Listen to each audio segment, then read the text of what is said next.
Hey YouTube, how's it going today? Just wanted to give you some examples of some various types of fixed blade knives. They don't cost a lot. They're lightweight and they're compact. These have been pretty much tried and true over the years.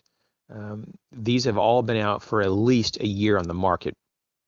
I didn't want to put out something that was brand spanking new and that there's not enough time to really have tested it. Even though some of these are new to me, they're not new to the knife community. And so these have been proven to work and work well. And so they have different uses, obviously, because you can tell that some of them have different handle configurations and different blade configurations and so forth. And they should be pretty obvious what they're actually used for. But I just wanted to run through these, and these just happen to be 5 different blade configurations, or types of knives, if you will, that kind of hang around me, either in backpacks or my pocket, on my belt, in the car. You'd be surprised. These just kind of pop up, and they're kind of just with me off and on throughout the day. And so I was like, okay, I guess I could recommend these on some level, even though I don't really prefer all of these just for design and or how they work, but in some ways they really work well. And so I'm just going to recommend for you to at least look into them, and they may work for you. The one on the top is a Miyako large Skinner. I use this to open up boxes and to cut cord. The second from the top is a Miyako neck lance. It's the drop point version. They have some that have double edge and rescue serrations. They have over like a half a dozen blade different configurations to choose from. The Schrade in the middle, I've had that for a few months now, and it's my least favorite of these 5, but it does work. If you sharpen it up and you put some paracord on the handle and modify the sheath, it's usable for just light duty camp chores.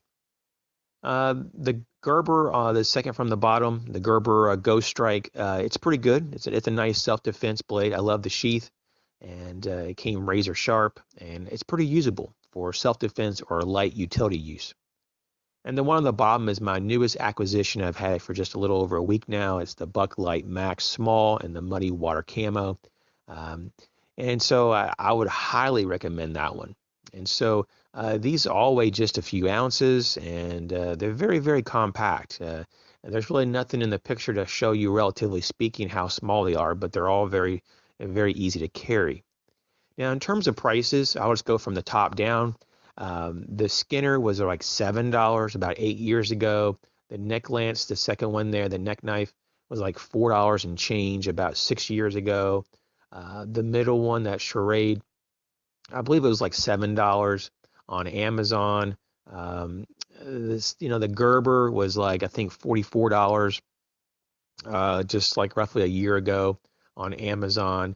And when I bought this recently, the Bucklight Max Small, it was like $23 on Amazon. But you can get that Bucklight Max Small in like a black or orange handle, which is cheaper, and it's like, I think, $18 on Amazon. So anyways, there's different configurations with some of these, and so they may cost a little bit more or less depending on those features.